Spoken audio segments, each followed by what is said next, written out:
Scotland County Clerk of Superior Court. We have Miss Addie Pratt and McRae. You would make your way up.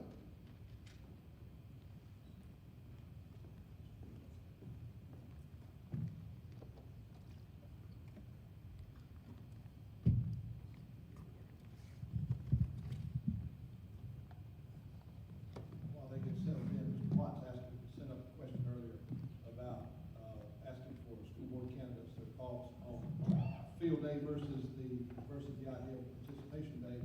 I also have a question from Jeff Shelley that I meant to ask to one of the earlier candidates about county commission lowering the price of gas. And someone mentioned that. Of course, we know that they really don't have control over that. That's a market function. So Jeff's out there. You out there, Jeff? I apologize for not asking that question, but they addressed it. So, again, thank you to both of you. Mr. McRae is our current incumbent Clerk of Superior Court. I'm going to give you 2 minutes to introduce yourself and tell us why you deserve to continue in that role. Okay, I practiced law for 26 years, but for the last 18 years, I've had the best job in Scotland County. It's very challenging and fulfilling. It fits my personality, and I love going to work every morning. Despite many successes, we've had 2 major headaches during the last 5 years. First, COVID-19, the pandemic. It caused us to shut down twice. You can't let visitors come in and out as they please and all bunch up together. So we had to isolate the virus by spreading everybody out and requiring appointments so that we could control the traffic flow.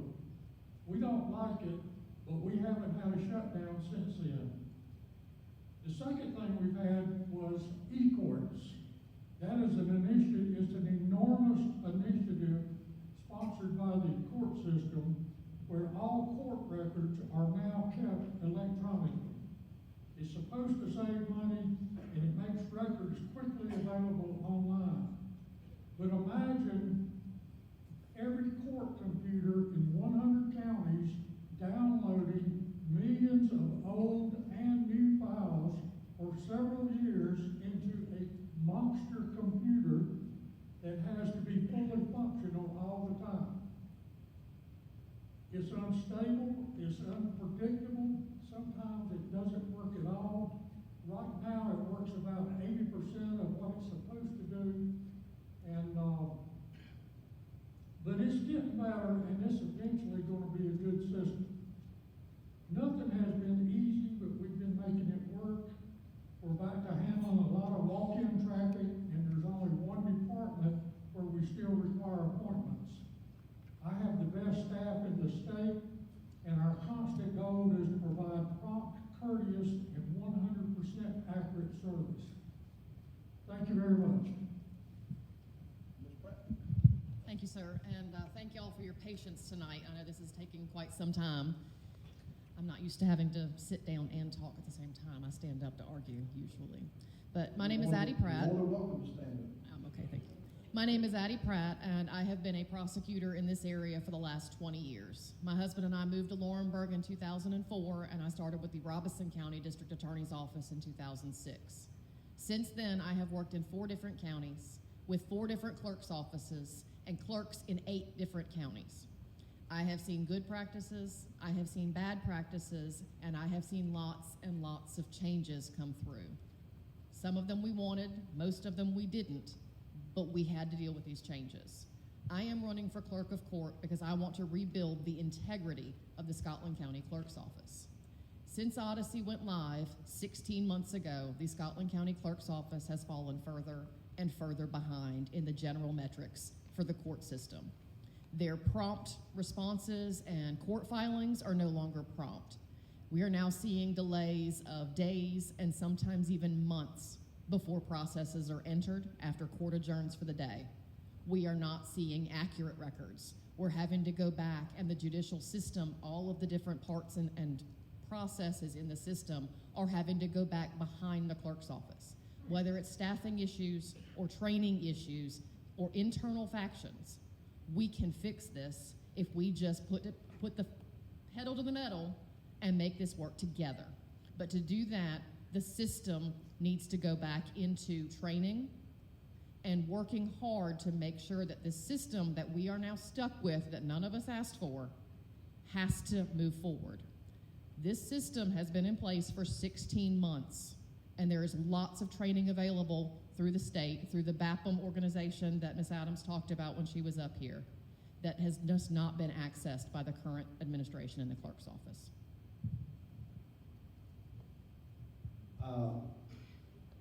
There's no name on this question, and I'm not supposed to ask a question.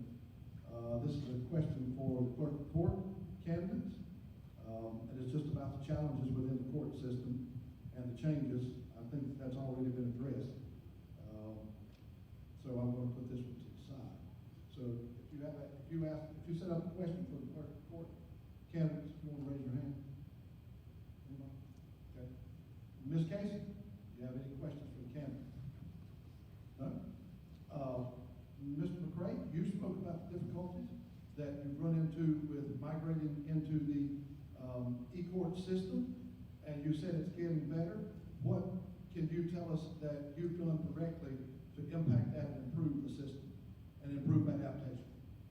Well, we've been persistent and we work hard, and having somebody leaning over our shoulders in the back seat telling us go faster, work harder, is not going to work if what we've got to do it with isn't working.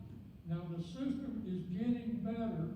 We're making a lot of progress, and eventually this is going to be a great system. You'll be able to look at every record at the courthouse on your cell phone. Every single one of them. You can look up court dates, you can look up court files, but the system just hasn't been working. It's a work in progress, it's getting better, and we're going to be persistent and keep doing it until we get it right.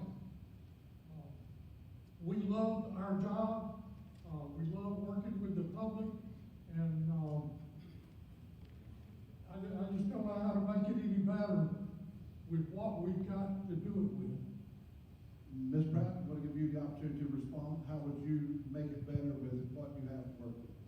I would like to see some collaboration between the surrounding counties. A lot of the surrounding counties, including Richmond, Anson, and Robeson, have not had the difficulties Scotland County has had with implementing this program. A lot of them are able to already look online to see your court dates, to see your judgments, to see everything that's going on with the cases online, and Scotland County is not there yet.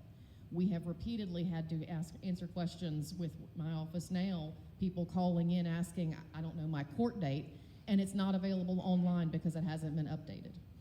And these updates are supposed to happen within about 72 hours from court adjourns, and they're not happening for weeks. And in this situation, we need to do better training, and that needs to come from the top down. Mr. McRae, I'll give you the opportunity to respond if you have anything. This is manufactured outrage. We are doing a good job down there at the courthouse, and you know, Richmond County has got 4 more employees than I do. Robinson County's got about 35 more, or I don't know the exact number, but we have 13 people. When I started this job, we had 17 people.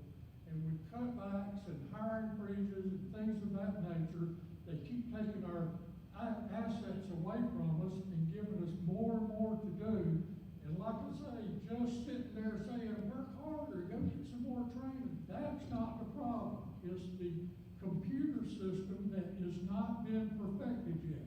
Now, don't get me wrong. This is going to be a great system eventually, but it's not right now.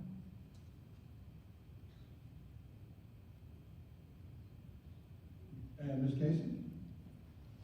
I will ask probably an ignorant question, but I'm assuming a lot of people don't know exactly what the clerk of the court doesn't know about e-courts. Why is it so important to have a competent clerk of the court? Why are you guys going to be the candidate that these people should vote for, and why should they care about who you are and what this position does? I think I should be the appropriate candidate because I believe that the clerk's office should be accountable and accurate.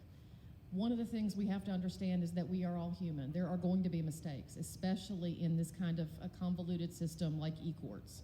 But when an office like the clerk of court, who is responsible for maintaining the records of the entire judicial system for our county, when there is an accident or an error or an inaccuracy, the office needs to take full accountability for it and work immediately to fix it before it becomes something life-altering for a member of the public. If you look at a baseball player like Mickey Mantle, they measure their batting average as a percentage of 1,000 at-bats. Mickey Mantle had a lifetime batting average of 299. That meant for every 1,000 times he batted, he got a hit, 299. Well, the clerk of court has to have a 1,000 batting average. We have to get it right every single time. And if we don't do it, 6 months later, if we hit the wrong key or get distracted and don't do it quite right, somebody goes through a license check, and next thing you know, they're getting arrested because we didn't do our job. There's a lot of pressure here. We can't just willy-nilly speed up. We have to do it right every single time. And my office is the best office in the state of North Carolina. I have people coming in all the time telling me that. And, you know, I respectfully disagree with my fellow opponent. Thank you both very much, and thank you for being